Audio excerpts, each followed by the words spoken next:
Bonjour tous les enfants, vous êtes bien installés? Oui. Pour nous c'est une première aussi et on espère vous faire découvrir la musique un peu autrement. Aller à la découverte d'un conte à travers la musique, ce n'est pas fréquent. Et pourtant, les écoliers de Niederbronn-les-Bains ont eu cette chance. Au Moulin Neuf, c'est la pièce Ali Baba et les 40 voleurs qui leur a été proposée par la musique municipale de Niederbronn-les-Bains, une première pour l'harmonie.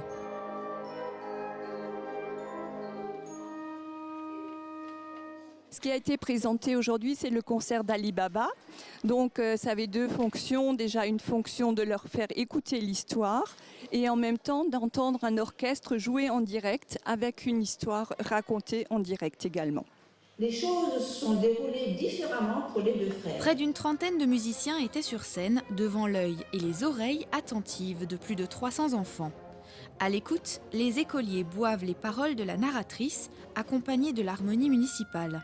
Et si l'on ferme les yeux, on s'y croirait, il ne manquait plus que le soleil, le sable et les senteurs orientales.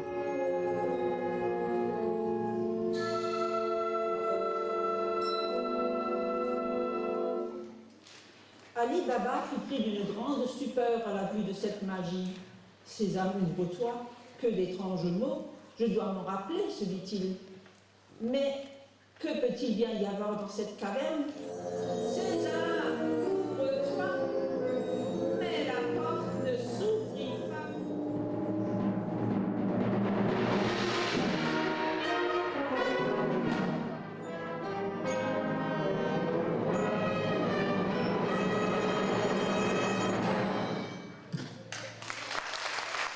On aimerait leur faire découvrir justement les instruments, qu'il n'y a pas que la guitare ou le piano, il y a d'autres instruments qui existent et qui sont tout aussi passionnants. À l'issue du concert, les musiciens, armés de leurs trompettes, trombones, hautbois et saxophones, présentent leurs instruments sur des airs bien connus des enfants. Un réel plaisir pour eux.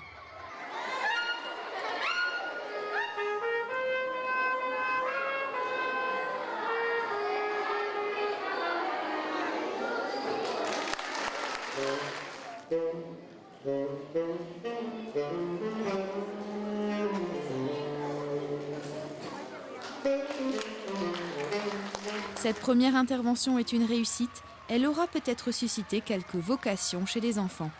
Prochain rendez-vous avec la musique municipale de Niederbronn-les-Bains. Avant les festivités de la fête nationale, un mini-concert est prévu au Moulin Neuf le 13 juillet au soir.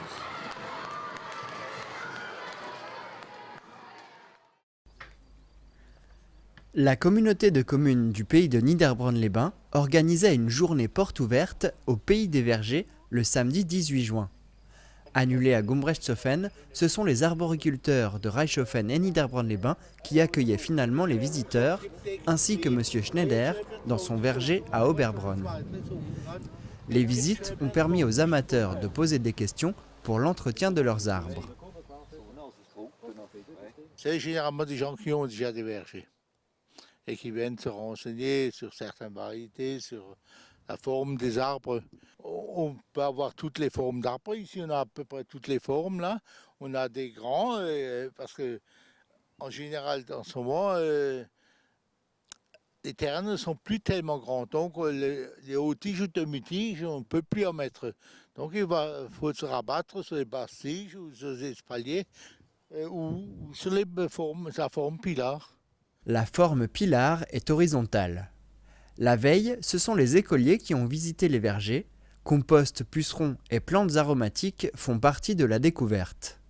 Mais on a un certain nombre d'herbes condimentaires, des herbes aromatiques, ce qui a surtout intéressé les jeunes hier, qui ont pu sentir, arracher et sentir les différents arômes. Quoi. Là, tu vois, ça, c'est des...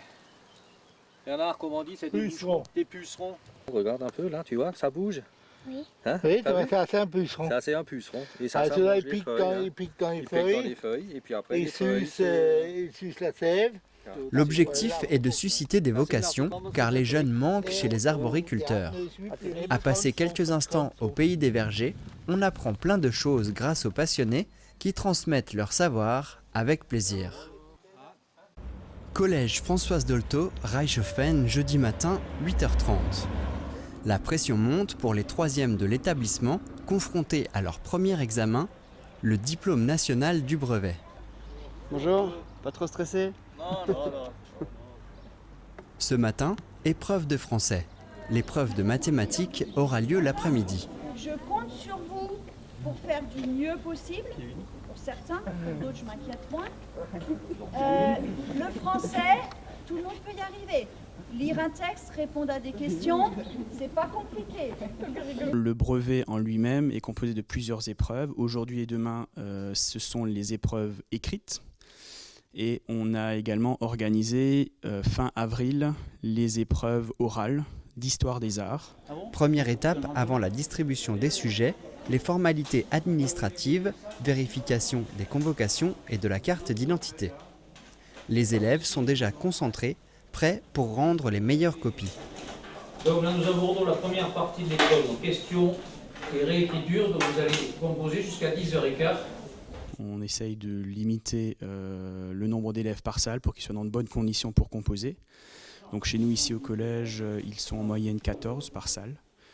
Donc 92 candidats inscrits, répartis sur 7 salles, sachant qu'une des salles accueille des élèves qui bénéficient d'un tiers-temps supplémentaire. Les résultats obtenus toute l'année comptent dans la note finale. Ces copies seront corrigées lundi et mardi prochain.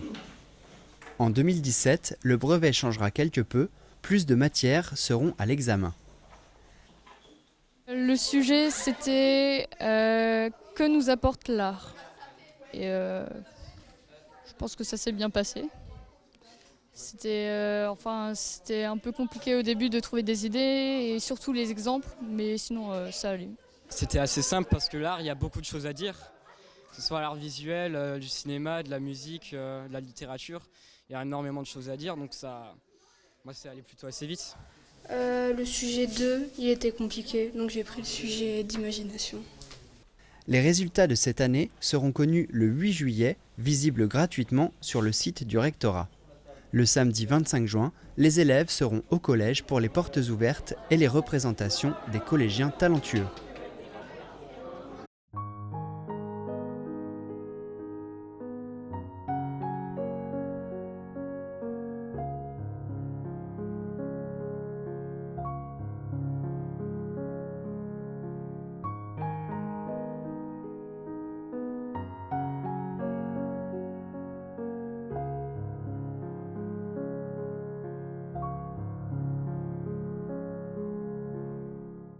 Passionnée de peinture, Carole Eisler peint sa première toile en 2012 et très vite, elle participe à des expositions d'art.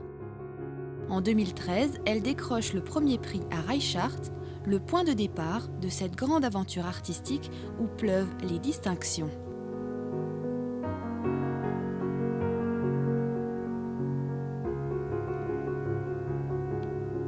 J'avais commencé vraiment par des toutes petites toiles. Je ne savais pas du tout où j'allais. Je faisais du figuratif, des natures mortes, mais vite, ça m'ennuyait un petit peu. Donc à ce moment-là, je me suis lancée plutôt dans l'abstrait. J'ai vu qu'avec des coups de pinceau, on peut faire de belles choses. J'ai pris de l'assurance. Je me suis dit, si je gagne, c'est que ça plaît. Et ça m'a motivée à continuer. Et maintenant, je suis prise dans un engrenage. Voilà, je ne peux plus m'arrêter. C'est beaucoup de l'émotion et c'est beaucoup de moi que je mets sur la toile. Les peintures de Carole peuvent se définir de différentes manières, à la fois épurées et sobres, mais aussi chic et tout en relief. Elle définit elle-même sa technique en écailles de dragon. Souvent sombres, ces tableaux sont pourtant pleins d'éclat. Les couleurs minérales, tout ce qui est beige, marron, gris, blanc, c'est vraiment les teintes que je préfère. Je travaille beaucoup justement les ombres et les lumières, c'est ce qui m'intéresse le plus, c'est les reliefs. Et ça donne vraiment des effets incroyables sur une toile. Les tableaux devenant de plus en plus imposants, Carole décide de faire appel à des restaurateurs pour exposer ses peintures. Dernièrement, ce sont le Cygne et les Jardins du Moulin à Gundershofen qui offrent à ses œuvres un cadre exceptionnel. Prochainement, elle participera à une exposition internationale à Saint-Tropez, mais vous pourrez retrouver Carole Eisler les 14 et 15 août, place du bureau central à Niederbronn-les-Bains, dans le cadre du week-end Artisans au travail organisé par l'Office du tourisme.